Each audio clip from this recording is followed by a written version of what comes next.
सिंध मुंहिंजी अमा सूह तुंहिंजी मथां छा लिखी छा लिखां छा लिखी छा लिखां सिंध मुंहिंजी अमा। दुनिया जा सिंधियो हिक मुठ थी सिंध बचायो। सिंध मुंहिंजी अमा सूह तुंहिंजी मथां छा लिखां।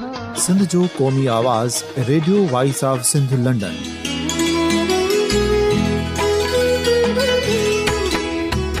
Radio voice of Sindh London पंहिंजी नशरियात में सिंध जी सियासत, समाज, इक़्तिसादियात, तारीख़, क़ौमी उमंगुनि ऐं इख़्लाक़ियात मुतलिक़ सिंध जी हक़ीक़ी तर्जुमानी कंदे प्रोग्रामनि खे असराइतो बणाइण लाइ सिंध जे घण घुरनि ऐं धरतीअ सां प्यार कंदड़ अदीबनि, दानिशवरनि, सहाफ़ियुनि, उस्तादनि, वकीलनि ऐं हर तबिके जे मानवारनि सजणनि खे सिंध में शऊरी इनक़लाब लाइ सहकार जो सॾु ॾियूं था। अचो त गॾिजी सूफ़ियुनि ऐं संतनि वारी सिंध जो ओज हिकु मुठ थी वरी वापसि आणण वारे सफ़र जा साथारी बणिजऊं।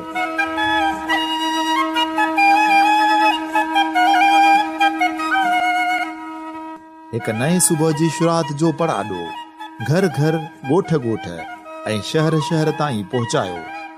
शाल सिंध आबाद ऐं ख़ुशहाल थिए, सिंधी माण्हू सुखियो ऐं सताबो थिए।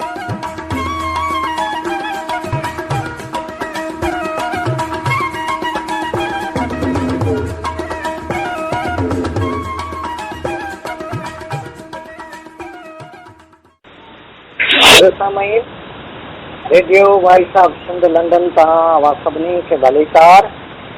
आऊं आहियां अवां जो पंहिंजो अली नवाज़ आरिसर।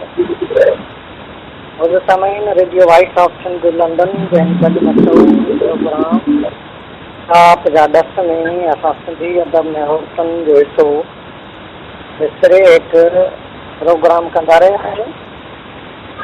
असांजे अॻिते हिन प्रोग्राम जूं टे मनाइतूं लेखिकाऊं आहिनि, डॉक्टर नूर अफरोज़ ख्वाजा, नूर शाहीन ऐं नूर निसा मेंबर। सभ खां पहिरीं आऊं अवां जे साम्हूं सिंध लाइ सोचींदड़ ऐं लोचींदड़ डॉक्टर नूर अफरोज़ ख्वाजा जो तारीफ़ी खाको पेश कंदुसि। सिंध जी नाले वारी लेखिका, मुहक़िक़ ऐं नक़ाद डॉक्टर नूर अफरोज़ ख्वाजा 5 जुलाई 1953 ईस्वी ते हैदराबाद में अहमद अली ख़ान ख्वाजा जे घर में ॼाई। हीअ इल्मी अदबी ख़ानदान हुअण करे खेसि तालीम जे हवाले सां कंहिं बि दुश्वारीअ ते मुंहुं न ॾियणो पियो। उहा नंढपण खां ज़हीन हूंदी हुई। हिन प्राइमरी 5 दर्जे में पूरी सिंध में पहिरियों नंबर हासिलु कयो। 1969 ईस्वी में मैट्रिक, 1973 ईस्वी में BA फर्स्ट क्लास में कयई, जॾहिं तंहिं में सिंधी अदब में गोल्ड मेडल सां 1976 ईस्वी में सिंधी यूनिवर्सिटीअ मां कयई। अॻे साल 1976 ईस्वी में लेक्चरर तौरु सिंधी यूनिवर्सिटीअ जे सिंधी शोबे में मुक़ररु थी। यूनिवर्सिटीअ जो वाइस चांसलर उन वक़्तु शेख अयाज़ हो। हिकु उस्ताद जी हैसियत सां हुई हिकु आदर्शी उस्ताद साबित थी। संदे शागिर्दनि सां रवैयो पंहिंजा बि वारो रहियो। इन दौरान हिन तहक़ीक़ी ऐं तनक़ीदी मज़मून ऐं मकाला बि लिखणु शुरू कया। 100 खां वधीक तहक़ीक़ी ऐं तनक़ीदी मकाला सिंध ऐं हिंद जे मुख़्तलिफ़ सिंधी रिसालनि, सिंधी अदब, मेराण, किंजर, परख, कूंज, रचना, सरतियूं ऐं ॿियनि में छपिजी चुका आहिनि। सिंधी अफ़साने में सिंधी समाज या काफ़ी, सिंधी अफ़साने में औरत जो रूप, शाह जे सुर, कल्याण में इस्तिलाह, सामीअ जे कलाम में औरत, सिंधी नाविल में रोमानियत, अलामा आए काज़ीअ जूं इल्मी अदबी ख़िदमतूं, सिंधी अदब में सिंधी समाज जी अकासी, सुर मोमल राणे जी तमसील, सिंध जा इशाइती इदारा, रूह रियाण रिसालो हिकु तारीख़, अदबी तहक़ीक़, शेख अयाज़ जे अफ़साननि में सिंधी समाज जी अकासी, शेख अयाज़ हिकु क़ौम परस्त शाइर, जियम सैयद जदीद अदब जो बानी, सिंधी नसर जो जाइज़ो, मादरे मिलत बेगम नुसरत भुट्टो, सर आगा खान, डॉक्टर तनवीर अब्बासी, सिराजुल हक मेमुन, अल्ताफ शेख, कमर शहबाज, अमर जलील ऐं आगा सलीम अहम आहिनि। अहिड़ीअ तरह हिंद जे सिंधी अदीबनि डॉक्टर मोतीलाल जोतवानी, सुंदरी उत्तम चंदानी, दादा टी.एल. वासवानी, डॉक्टर जगदीश लछाणीअ ते बहितरीन मकाला लिखिया जेके हिंद जे सिंधी रिसालनि में छपियल आहिनि।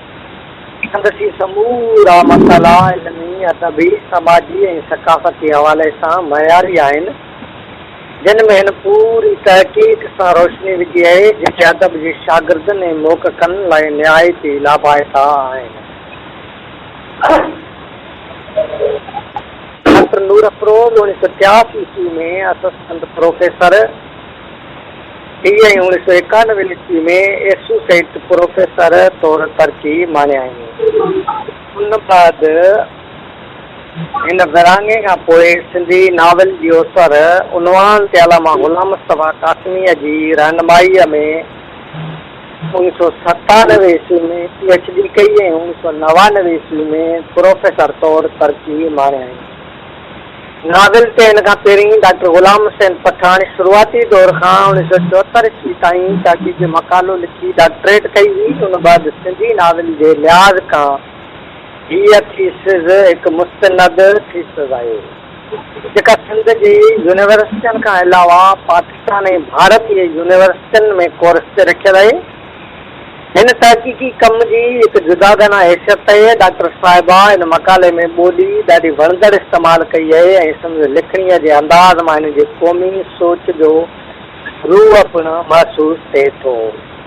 नवंबर 2005 ईस्वी खां 2011 ईस्वी ताईं हिन सिंधी शोबे सिंध यूनिवर्सिटीअ जे प्रोफेसर ऐं चेयरपर्सन तौरु ख़िदमतूं सरअंजाम ॾिनियूं। कुझु अरसो खेसास फैकल्टी जो डीन पिणु मुक़ररु कयो वियो। डॉक्टर नूर अफरोज़ ख्वाजा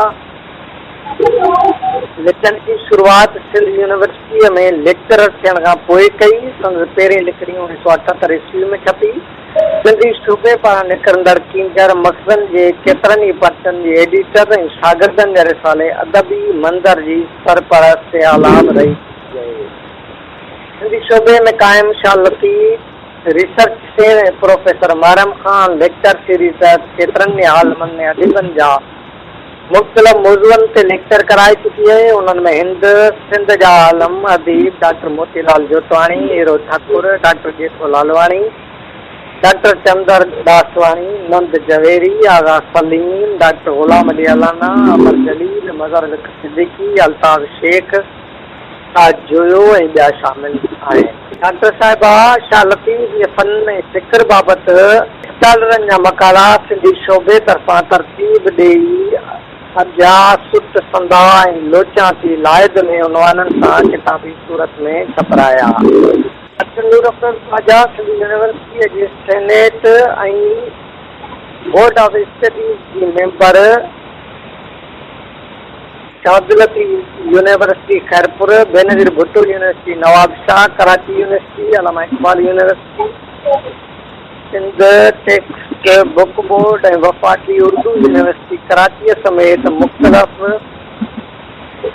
यूनिवर्सिटियुनि जे एकेडमिक काउंसिल ऐं बोर्ड ऑफ स्टडीज़ जी मेंबर रही चुकी आहे। उनखां सवाइ हू Al Khair university Hyderabad campus, Aga Khan health service Sindh region, Pakistani study centre जामशोरे, आगा खान तालीमी बोर्ड ऐं उनजे study centre Al Zahra hostel Hyderabad board जी मेंबर, सिंधी लैंग्वेज अथॉरिटीअ जे बोर्ड ऑफ गवर्नर्स जी मेंबर ऐं पब्लिक स्कूल जे गवर्निंग बोर्ड ऐं ॿियनि इदारनि जी डायरेक्टर बि रही चुकी आहे। सिंध यूनिवर्सिटीअ में क़ाइमु कलीच बेग चेयर जी डायरेक्टर तौर बि ज़िम्मेवारियूं अंजाम ॾेई चुकी आहे ऐं मिर्ज़ा कलीच बेग जे इल्मी अदबी ख़िदमतनि जे हवाले सां केतिरियूं ई कॉन्फ्रेंसूं मुनक़द कराइण खां सवाइ मिर्ज़ा साहिब जा 20 किताब पिणु छपायाई। हिन मुल्की थोरे ॿियनि बैन अल-अक़वामी सतह ते मुनक़द थींदड़ 20 खां मथे इल्मी अदबी कॉन्फ्रेंसनि में तहक़ीक़ी मकाला पेश कया आहिनि। नूर अफरोज़ ख्वाजा गणप साईं शख़्सियत जी मालिक आहे। संदसि शख़्सियत खे जेके अदबी हल्के खां हटाए ऐं उनजी परख कजे त उहो हिकु वणंदड़ सभा ऐं मोहबत जो भंडार नज़र ईंदी। निहायती मासूम ऐं फामीदो नाव नूर अफरोज़ सच सिंध जे पाणी जीअं अमृत आहे। पाण जॾहिं यूनिवर्सिटीअ में पढ़ाईंदी हुई त वटि छोकिरनि थोरे छोकिरियुनि जा अंबू नज़र ईंदा हुआ। बाद में जॾहिं डीन जी कुर्सीअ ते वेठी कॾहिं बि शागिर्दनि जो इहो ई हुजूम संदसि ऑफिस में नज़र ईंदो हो। अहिड़े फ़हमीदे सभा रखंदड़ नूर अफ़रोज़ जी जॾहिं लिखणनि खे लॻे थो त संदसि हर्षित बग़ावती लहर जो ॾिघो महसूसु थींदी आहे। उहा लिखण में बेबाक लेखिका आहे। हिन जे लिखणनि हिन खे वॾनि अदीबनि जे सिफ़ में त हाणे बीहारियो आहे, पर उहो मिज़ाज में अॼु ताईं अदीब न थी सघी आहे। हुन में न अदीबनि वारी वॾाई ऐं न पाण पढ़ाइण फ़क़ीर ऐं तबियत न कंहिं स्टेज ते नज़र ईंदी, न कंहिं ख़ासि तक़रीब में नज़र ईंदी त सिर्फ़ु ऐं सिर्फ़ु लिखणनि में। संदसि लिखणियूं मौजूदा दौर जो अहिड़ो त सच आहिनि जेका केरु बि इनकार नथो करे सघे। इल्मी अदबी ख़िदमतुनि जे मञतातो डॉक्टर नूर अफ़रोज़ ख्वाजा खे केतिरा ई अवार्ड बि मिलिया आहिनि, जिन में इंस्टीट्यूट ऑफ वुमेन स्टडीज़ पारां बेस्ट वर्कर जो अवार्ड 1990 ईस्वी, इतलात खाते पाकिस्तान पारां दी बेस्ट राइटर जो अवार्ड 1999 ईस्वी, प्रेम सागर पब्लिकेशन कराची पारां सामी अवार्ड 2002 ईस्वी, इतलात खाते पारां शाह लतीफ़ अवार्ड 2006 ईस्वी, जेमिस्ट नज़रियाती कमेटी पारां मदर ऑफ स्टूडेंट्स अवार्ड 2008 ईस्वी, सिंधी लैंग्वेज अथॉरिटी पारां PhD थीसिस विरहाङे खां पोइ सिंधी नावल जे उसर ते अवार्ड 2010 ईस्वी ऐं तनक़ीद जे मौज़ू ते किताब मुश्क खतूरी मण ते अवार्ड 2010 ईस्वी शामिल आहिनि। संदसि छपियल किताबनि में परॾेही आखाणियूं इंस्टीट्यूट ऑफ सिंधालॉजी जानशोरो 1978 ईस्वी, विरहाङे खां पोइ सिंधी नावल जो असर PhD थीसिस गुलशन पब्लिकेशन हैदराबाद 1999 ईस्वी, पाए पटकणा सवानई खाका ऐं तहक़ीक़ गंजबख्श पब्लिकेशन हैदराबाद 2005 ईस्वी, विरहाङे खां पोइ सिंधी नावल जो असर वधायल ऐं सुधारियल शेख शौकत अली संद कराची 2010 ईस्वी, मुश्क खतूरी मण तनक़ीदी ऐं तहक़ीक़ी मज़मून 2010 ईस्वी, गंजबख्श पब्लिकेशन अॻियां सुत संदा तरतीब लोचां थी लाइद में तरतीब। रहनुमाईअ में केतिरा नौजवान शागिर्द ऐं शागिर्दियाणियूं सिंधी अदब जे मुख़्तलिफ़ मौज़ूअनि ते MA जा मोनोग्राफ लिखंदा रहिया आहिनि, जिन में कमर शहबाज जूं इल्मी अदबी ख़िदमतूं, शेख अयाज़ जो इल्मी अदबी ख़िदमतूं, खिंडी तराइल जो तनक़ीदी ऐं तहक़ीक़ी इतिहास, बागणे अदब जो असर, अयाज़ गुल गज़ल जो नुमाइंदा शाइर, खैरपुर नासिर शाह जो इल्मी अदबी जाइज़ो, अलमा आए खाती जूं सिंधी अदब में ख़िदमतूं, सिंधी शाइरीअ में नसरी नज़म जो असर, अब्दुल करीम पल्लीअ जी शाइरी जो जाइज़ो शामिल आहिनि, जिन में ॿिनि स्कॉलरनि परवीन मूसा मेमून ऐं अलावा साहिब ॾिसण खे PhD डिग्रियूं मिली चुकियूं आहिनि। हिकु शागिर्द अलियस ॻरोठे खे MPhil जी डिग्री पिणु मिली चुकी आहे। नूर अफ़रोज़ ख्वाजा 2013 ईस्वी ते नौकरीअ तां रिटायर। डॉक्टर साहिब जा केतिरा ई किताबनि ते तबसरा, मुआद, मुक़दमा ऐं तनक़ीदी जाइज़े ते मुश्तमिल मकाला मज़मून आणे छपियल आहिनि, जेके सिंधी अदब जो सरमायो आहिनि। डॉक्टर साहिबा हिकु महिनती शागिर्द, शफ़ीक़ उस्ताद ऐं सुठी एडमिनिस्ट्रेटर रही चुकी आहे। हाणे हिन वक़्तु कराचीअ में रिहाइश पज़ीर आहे। समय असांजा अॼोके प्रोग्राम जी मनाइती लिखकाई डॉक्टर नूर अफ़रोज़ ख्वाजा, असांजी ॿी लिखका आहे नूर शाहीन।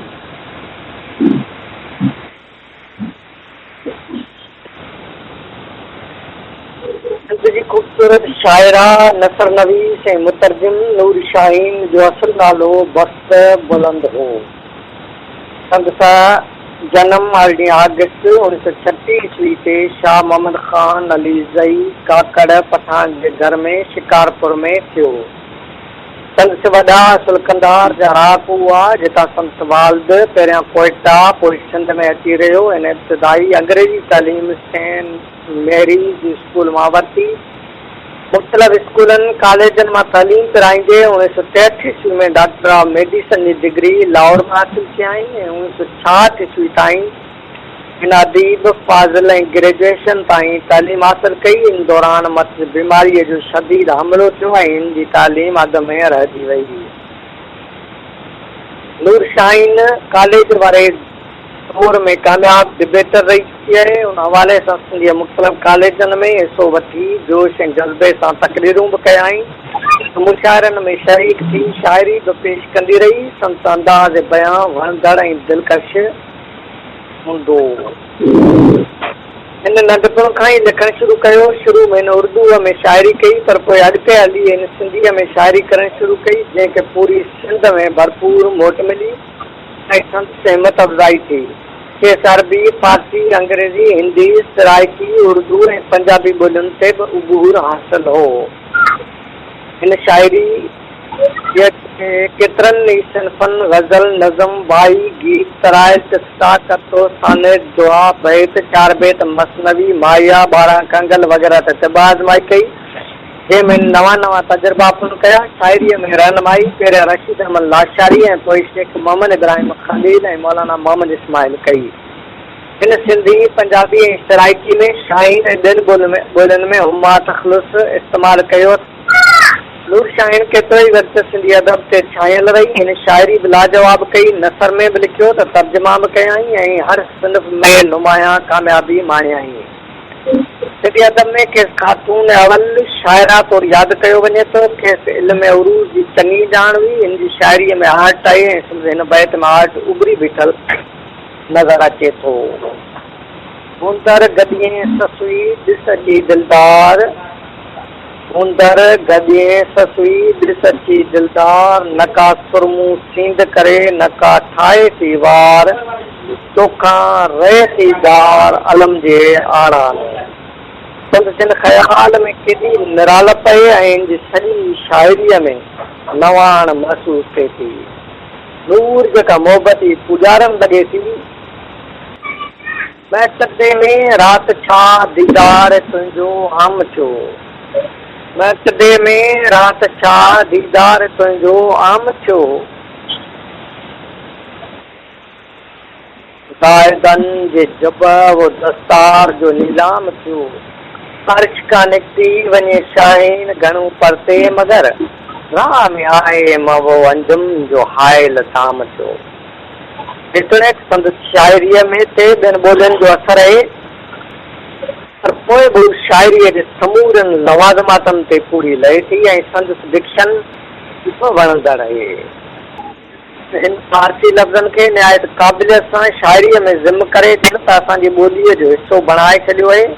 हिन सिंधी शाइरीअ जे तक़रीबन सभिनी सिन्फ़नि में लिखियो आहे, पर हिन पंजाबी, माया, लोकगीत बि लिखिया आहिनि त मग़रबी सिन्फ़नि ते तब आज़माई कई आहे। अहिड़ो हिकु लोकगीत अवां खे ॿुधाइणु ज़रूरी सम्झां थो। तूं मुंहिंजी दुआ बणिजी, तूं मुंहिंजी दुआ बणिजी, अच यार सजण जल्दी सावण जी घटा बणिजी। तूं मुंहिंजी दुआ बणिजी, अच यार सजण जल्दी सावण जी घटा बणिजी। तूं मुंहिंजी दुआ बणिजी, इश्क चयो मुंहिंजे बेटल बिना मां तुंहिंजी, वफ़ा बणिजी तूं मुंहिंजी दुआ बणिजी।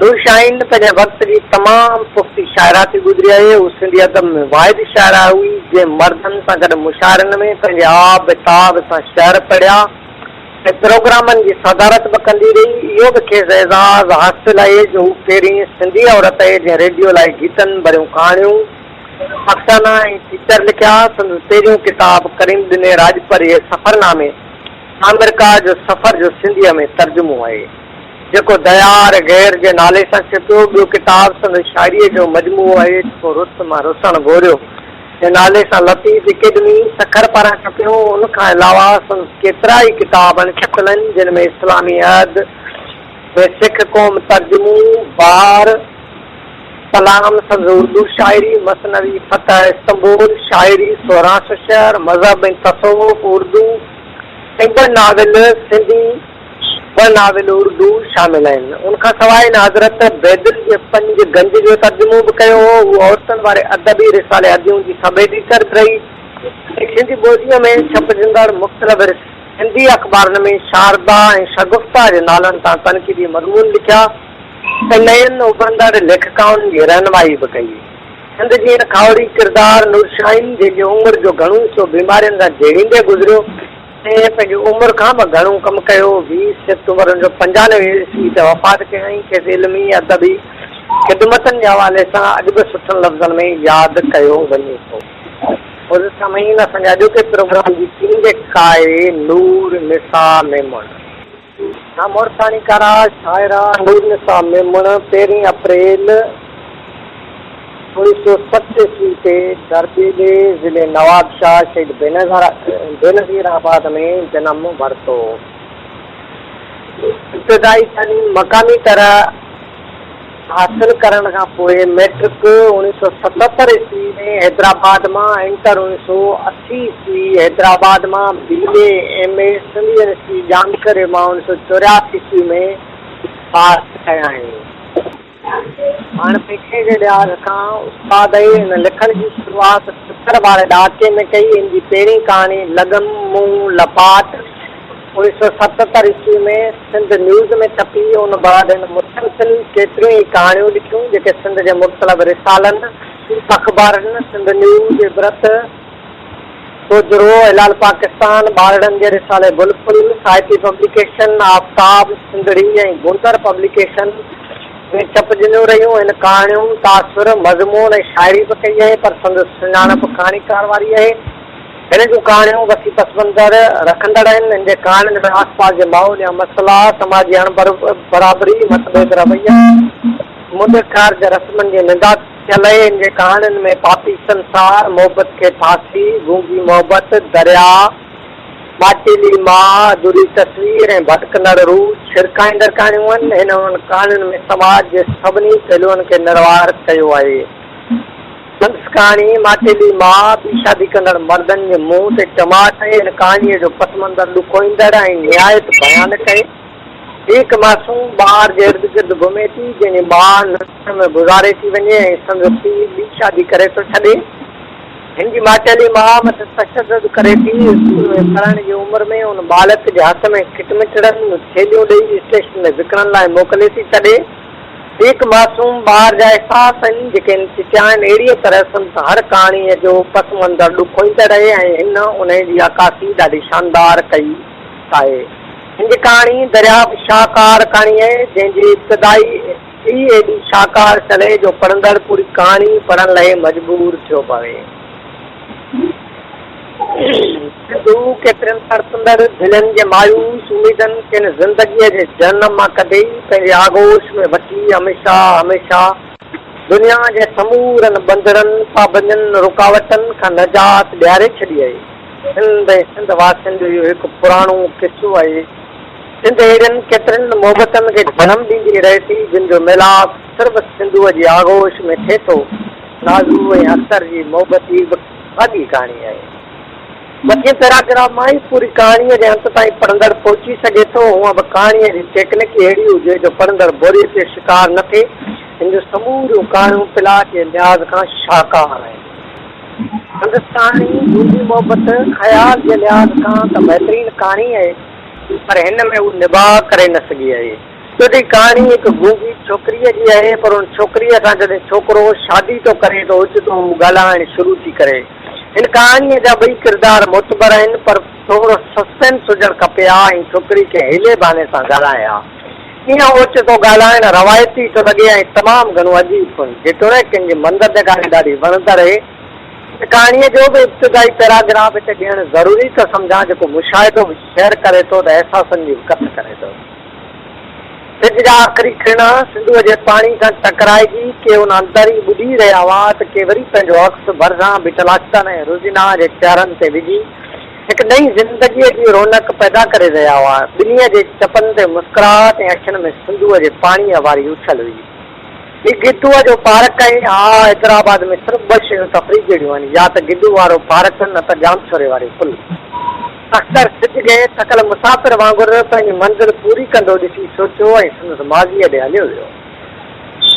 हिन जूं सभई कहाणियूं अहसासाती बि आहिनि त रवायती बि, समाज जी निंदा बि कनि थियूं त किन मुसबित पहलुअनि खे बि उजागर कनि थियूं। हिन 40 खनि कहाणियूं लिखियूं आहिनि जेके कहाणीअ जी दुनिया में बहितरीनु वाधारो आहिनि। उनखां सवाइ हिन किताब जेतिरी शाइरी बि कई आहे जेका पिणु रोमानियत ऐं हक़ीक़त निगारीअ ते ॿधल आहे। हिकु शहर अवां जे साम्हूं पेश करियां थो। सच खे सच चवण वारा, सच जे पाताल में पेई त ॾिस। कूड़ खे सच चवण वारा, अॼु कूड़ में पेई त ॾिस। हिन केतिरे वक़्त खां लिखनि छॾे ॾिनो आहे। मुंहिंजो समीन अॼोके प्रोग्राम जी भाग्याणी कलमकार नूरुल्लाह शाह आहे। नूरुल्लाह शाह पाण लिखियो आहे, लेखक जी दिलि हुनजे लफ़्ज़ लिखंदड़ आङिरनि में बि धड़कंदी आहे। लेखक जी दिलि हुनजे लफ़्ज़ लिखंदड़ आङिरनि में बि धड़कंदी आहे ऐं हुन लफ़्ज़नि खे ॾिसंदड़ अखियुनि में भई पंहिंजनि ई लफ़्ज़नि ते लेखक जा पेर बि पघिरजी वेंदा आहिनि। सिंधी मारूफ़ लेखका कहाणीकारा ड्रामा नवीस नूरुल्लाह शाह 22 जुलाई 1957 ईस्वी ते पके किले हैदराबाद में सैयद अब्दुल हादी शाह जे घर में ॼाई। संदसि तालुक टिखड़ तालुके तंदे मामन ख़ान जे इल्मी अदबी ऐं सियासी घराणे सां आहे। नंढपण लाहौर में गुज़रियो। प्राइमरी तालीम बि लाहौर में हासिल कयई। BA फातिमा जना कॉलेज कराची में हासिल कयई। लाहौर में रहण करे उर्दू अदब जो मथे तमामु घणो असरु रहियो। उन बाद रुचि अदब खां तमामु घणी मुतासिर थी। इन दौरान सिंधी अदब ॾांहुं लाड़ो बिल्कुलु बि न हो। हिनखे नंढपण खां ई लिखण जो घणो चाह हो ऐं हूअ नंढी उमिरि खां ई वॾनि अदीबनि खे पढ़णु शुरू करे चुकी हुई। हाणे जॾहिं अञा 11 सालनि जी मस हुई त संदसि वालिद साहिब सां गॾु कंहिं किताब घर ते वई हुई।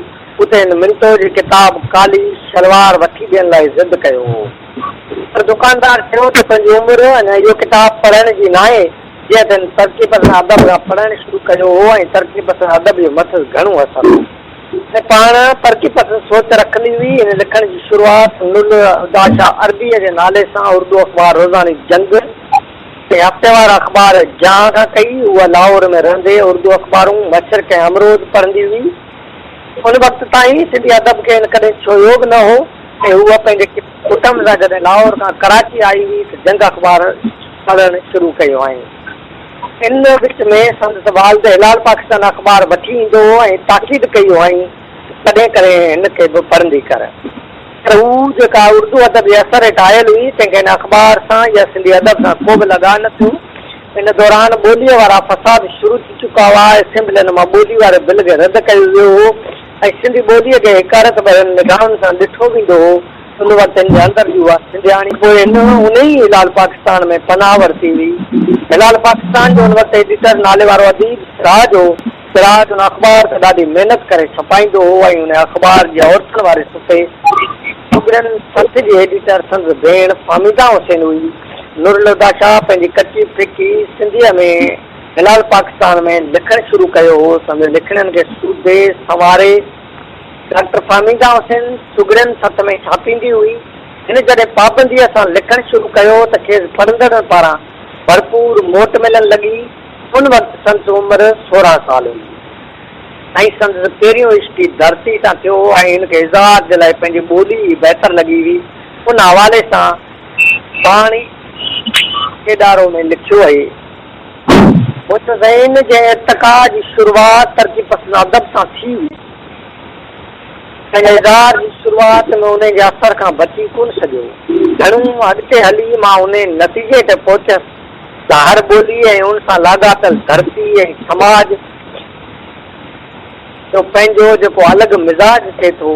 इज़ार लाइ उन जूं पंहिंजूं घुर्जूं थियनि थियूं। उहे घुर्जूं पूरियूं करणु उन ॿोलीअ जे लेखक जो फ़र्ज़ु आहे। लेखक मुतासिर भले कंहिं बि ॿोलीअ जे अदब खां थिए, पर तख़लीक़ ऐं इज़ार लाइ उनखे पंहिंजी ॿोलीअ जी मिटी मंझि तख़लीक़ लाइ पंहिंजो ऐं निज पिज पंहिंजो ॿिज छॾिणो पवंदो जंहिं ॿोलीअ खे उहो इज़ार जो ज़रियो बणाए पियो। नूरुल्लाह शाह जे लिखण जो उहो दौरु 1970 ईस्वी खां पोइ शुरू थिए थो ऐं पोइ हिन जो कलम ईअं वियो जीअं रेगिस्तान जे पहाड़नि मां मींहं जूं नदियूं निसारा करे वेंदियूं आहिनि। हिन लिखियो ऐं भरपूर लिखियो ऐं सिंध में बाग़ी इनकलाबी लेखका जन लक़बनि सां नवाज़नि लॻी। हिन जो 1979 ईस्वी में जॾहिं दिलावतनि जे नाले सां कहाणियुनि जो मजमूओ छपियो त सिंध जे बाशऊर माण्हूअ जी ज़ुबान मां वाह वाह जहिड़ा लफ़्ज़ निकिता।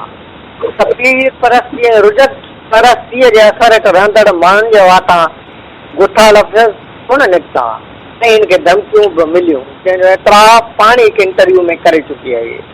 हिन कहाणियुनि में सिंधी समाज जो रूह जी अहिड़ी अकाशी कई जो रोशन ख़्याल हर माण्हू ईअं चवणु लॻो हो त सची त चयो अथसि। अहिड़ीअ तरह हिन सिंध जे वॾनि घराणनि जा पर्दा फाश कया। हिन जूं कहाणियूं पारूथो गोश्त ऐं शरीफ़ज़ादी अहिड़ियूं कहाणियूं हुयूं जिन में नरगो पीड़ा ऐं अहसास समायल हुआ, पर उन्हनि कहाणियुनि में हिकु क़िस्म जी बग़ावत बि हुई। अहिड़ियूं कहाणियूं हुयूं जेके हुन दौर में बाहि ते पेट्रोल लारण वारो कमु हो। अॻे वक़्त में हिन विरांगे जे साने ते बि कहाणियूं लिखियूं, परदूं ऐं फासला अहिड़ी कहाणी आहे जंहिंमें हिन धरती दड़ी शांती दान खां थोरी धरतीअ तां बेदख़ल करण जा अहसास थी पिया आहिनि ऐं उन माण्हूअ खे उहो अहिड़ो त आदर्शी थी ॾेखारे त उहो माण्हू शांती दान पंहिंजी शांति मंज़िल वारो घर उन्हनि चवनि औरतुनि जे नाले थो करे जेके ग़लति पेशो इख़्तियार करे चुकियूं हुयूं ऐं उन्हनि खे मोटाए हू पंहिंजो घर उन्हनि खे ॾिए थो त तव्हां हाणे अहिड़ो ग़लति कमु न कजो, पर हिन मां आयल मुस्लमान उन औरतुनि खां उहो घर ख़ाली था कराए छॾीनि ऐं हू वापसि साॻे धंधे ते लही थो पवनि। हिन कहाणीअ में हू शांती दान जे सिंध सां मोहबत अहिड़े अंदाज़ में ॾेखारण में कामयाबु थी आहे जो सच पच हिते रहंदड़नि खे बि पंहिंजे पाण ते लॼ थियणु लॻे थी। मिसाल तौरु हुन लिखियो आहे, विरांगे जा फसाद शुरू थिया हुआ, हिंदू हिंदुस्तान वञी रहिया हुआ, मुस्लमान पाकिस्तान अची रहिया हुआ, ॿुधमि त शांती दान वञी रहियो आहे। पुछियोसीं त उबाण को ते थी चयाईं, सिंध जे हदनि मां निकिरंदे मां मरी पवंदुसि, यादि रखिजो। कुझु ॾींहं खां पोइ ख़बर पई गाॾीअ में वेंदे जॾहिं खोखरा पार सरहद पार टिपियो, संदसि जिस्म में साह न हो, विरांगो थी वियो, जिस्म हुन पार हलियो वियो ऐं रूह सिंध जे रेगिस्ताननि में रहिजी वियो। नुरलदा शाह जलावतन जो मुहाग अहिड़ो त ख़तरनाक लिखियो जंहिं थरथलो मचाए छॾियो ऐं हिन किताब जा 6 छापा छपजी चुका आहिनि। पहिरियों छापो 1979 ईस्वी में आगम पब्लिशिंग एजेंसी पारां छपियो, पुठियां तकड़ा ई ॿ एडिशन साॻी पब्लिकेशन पारां छपिया ऐं चोथों ऐं 5 एडिशन 1989 ईस्वी ऐं 1991 ईस्वी न्यू फील्ड पब्लिकेशन हैदराबाद पारां छपिया ऐं 6 एडिशन कहाणी कुलियार किनारो में छपियल आहे, पर ख़बर न आहे छो हिन मां जलावतन जो मुहाग कढियो वियो आहे। अहिड़ीअ तरह पाण 80 वारे ॾहाके में कहाणीअ जे खेत्र में हीअं उभरी आई हुई जिसमें वारे पाणीअ जे तला मां कंवल जो गुल फुटी पवंदो आहे। उन बाद हिन जे कहाणियुनि जा मजमूआ छपजंदा रहिया ऐं हू लिखंदी रही साॻे तसलसल सां ऐं साॻे डिक्शन सां, न हिन धमकियुनि खां डिॼी मसलक पसंदी इख़्तियार कई ऐं न हुन पंहिंजे कहाणियुनि जे रूह खे पाण खां जुदा कयो। जेतोणीकि पाण ईअं बि चए थी त उहे समूहियूं कहाणियूं मूंखां लाशौरी तौरु लिखी वियूं आहिनि। बहरहाल जीअं बि अहिड़ो ई अदब असांखे घुरिजे, पोइ लाशौर में लिखियल ई सही। हिन जो ॿियो किताब करबला, टियों किताब ऋण ऐं रुन जो इतिहास छपिया, उन्हनि किताबनि में उहा ई मञता माणी जंहिं सां पढ़ंदड़ सभु लिखणनि जे इंतज़ार में ई हुआ। नुरलदा शाह जा टे ई किताब समाज सभिनी उणायुनि जी निसाब कनि था त समाज जो असर में अहम किरदारु अदा कंदड़ बि चई सघजनि था, छो त नूर हिननि किताबनि में सिंधी समाज जे नकाज़ तौरु साम्हूं आई आहे। हूअं बि समाज ॿोली ऐं अदब सुठे नकाज़ जे करे ई तमीरी दर्जे ते पहुचंदा आहिनि। हिननि ॿिन्ही किताबनि जा टे एडिशन छपिया। करबला जो पहिरियों एडिशन 1981 ईस्वी, ॿियो 1991 ईस्वी, टियों 1994 ईस्वी में ऐं ऋण ऐं रुन जो इतिहास जो पहिरियों एडिशन 88, ॿियो 92 ऐं टियों 2002 ईस्वी में छपियो। उन बाद जॾहिं हैदराबाद में लिसानी फसाद शुरू थिया ऐं सिंध में कोर्स ईअं थियणु शुरू थियो जीअं बकरा ईद ते थींदो आहे, हिन कोर्स जो असर न रुॻो हैदराबाद ते थियो पर कराची ऐं ॿिया शहर बि हिन बाह खां बची न सघिया हुआ। हिन दौर में नुरलदा शाह जो मजमूओ केॾारो मंदर ते आयो। हिन मजमूए में हिन जेका सॼे ड्रामे जी ड्राफ्ट सीन थियण खां पहिरीं जी मंदर नगारी कई आहे, सा पढ़ण सां ई लिंग कांडा जो मिलनि ऐं गॾोगॾु हिन जेको तारीख़ जे वाक्यनि खे हिन में समायो आहे उहो सच हिकिड़े दौर जो दस्तावेज़ थी वियो आहे। हिन मजमूए में केॾारो नाले सां लिखियल संदसि कहाणी तारीख़ जे तसलसल जी इब्तिदा बि आहे ऐं इंतिहा बि आहे। नुरलदा शाह हिन किताब में समूरियूं कहाणियूं सिंधी माण्हुनि सां थियल वेदनि ते लिखियूं आहिनि ऐं सिंधी माण्हुनि जी बेवसीअ जी दर्द कथा जेकी अथसि उनखां सवाइ संदसि कहाणी केॾारो में केतिरियूं ई फिक्री ॻाल्हियूं कयूं अथसि जंहिंमें दानिशबंदीअ जा जुआर समायल आहिनि। हिन कहाणीअ जो अहिड़ो ई पैराग्राफ आऊं अव्हां जे साम्हूं पेश करियां थो जेको संदसि कलम जी बेबाकी सचाई ऐं दर्द वञे बेवसीअ दर्द कथा सां भरपूर।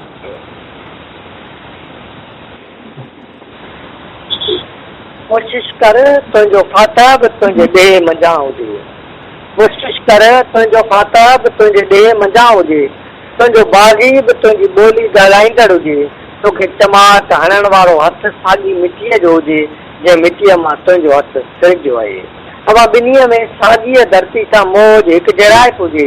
इहा तारीख़ जी फितरी इर्तका आहे, पर इख़्तिलाफ़ जो उहो इख़्तियार जेके धारिन फुरी वरितो त उन्हनि जे हथां उन ज़वाल जो सिलसिलो शुरू थी वेंदो जंहिं मां सिर वधे उन्हनि जा पहाड़ खड़ा कबा आहिनि। नुरलदा शाह कहाणियुनि खां सवाइ शाइरी बि कई आहे। शाइरीअ में बि हिनखे मञता मिली आहे। कॾहिं कॾहिं शोहरत माण्हूअ जे पुठियां काए पइजी वेंदी आहे। जीअं नुरलदा शाह शोहरत खां भॼंदी रही, तीअं शोहरत हिन जे पुठियां पुठियां रही। त संस कलम जी बेबाकी हुई जंहिं हिनखे हुन पद जी लेखिका बणायो हो। संदसि शाइरीअ जे हवाले सां नसीर मिर्ज़ा लिखियो आहे, नूर नसरी नज़म में लफ़्ज़नि, तशबीहनि ऐं तरकीबनि सां आर्ट क्रिएट करण में पंहिंजो पाण खे उन औरतुनि में बेद मुश्क जे वण जीअं ज़ाहिर कयो आहे। संदसि लफ़्ज़नि जे वञाणनि ऐं इशारनि जा पैटर्न ऐं शाइराणी तरकीब जा ढंग नज़मनि जे सिटनि खां ॿाहिरि बि पंहिंजो हुसन ऐं एक्सप्रेशन रखनि था ऐं नूर जूं तरकीबूं नसरी नज़मनि खां ॿाहिरि बि सांडाणनि जो चमको ॾेखारे। संदसि शाइरीअ जो मजमूओ कैदियानीअ जो अखियूं ऐं चंड पब्लिकेशन पारां 1992 में शाया थियो। नुरलदा शाह कहाणियुनि ऐं शाइरीअ में मञता मानी, पर हिन ड्रामे जी दुनिया में बि केतिरनि ई ड्रामे जे लेखकनि खे पोइते छॾियो। हिन ड्रामा लिखण जी शुरूआत 81 खां कई। संदसि पहिरियों सिंधी ड्रामो रांदीको नाले सां PTV तां नशर थियो। हिन वधि खां वधि ड्रामा उर्दूअ में लिखिया आहिनि, पर उन्हनि में सिंध जो वसी पसमंज़र आहे। हिन जा 2 ड्रामा तमामु घणा मक़बूल थिया, जिन में जंगल जंहिंजूं हिन 20 किस्तूं लिखियूं ऐं ॿियो अजाइब खाना। अहिड़ीअ तरह हिन ॿिया बि केतिरा ई ड्रामा लिखिया आहिनि जेके तमामु घणी मञता माणे चुका आहिनि ऐं इंटरनेट ते बि सिंध ड्रामा ओतिरे ई शौक़ सां वञनि था जेतिरा पहिरियों भेरो ॾिठा वेंदा हुआ। नुरलदा शाह जेतोणीकि कलम तो सुञाणप रखे थी, पर हिनखे 2013 ईस्वी जे निगरान हुकूमत दौरान 3 महीननि लाइ इतलात खाते जी सूबाई वज़ीर तौर बि मुक़ररु कयो वियो। हू लिखण सां गॾोगॾु मुख़्तलिफ़ इल्मी अदबी कमेटियुनि जी मेंबर पिणु रही चुकी आहे। खेसि अदबी मञता तौर सदारती अवार्ड समेत केतिरा ई अवार्ड मिली चुका आहिनि। नुरलदा शाह जो आख़िरी किताब केॾारो कहाणी कुलियात आहे। हीअ किताब नसीर मिर्ज़ा तफ़्तीबी रोशनी पब्लिकेशन कंडियारो पारां 2006 ईस्वी में छपाए पधिरो कयो आहे। नुरलदा शाह खे 3 पुटनि ऐं 1 नियाणी जो औलाद आहे। पाण हिन वक़्तु कराचीअ में रिहाइश पज़ीर आहे। और सामाइन हीअ बि असांजी बागी कलमकार नुरलदा शाह जे साम्हूं सिंध जे मानाइतनि लेखकाउनि जो तारीफ़ी खाको पेश करियो। ऐं हाणे ईंदड़ हफ़्ते ताईं पंहिंजे मेज़बान अली नवाज़ आरिफ़ सर खे ॾींदा इजाज़त। सलामत।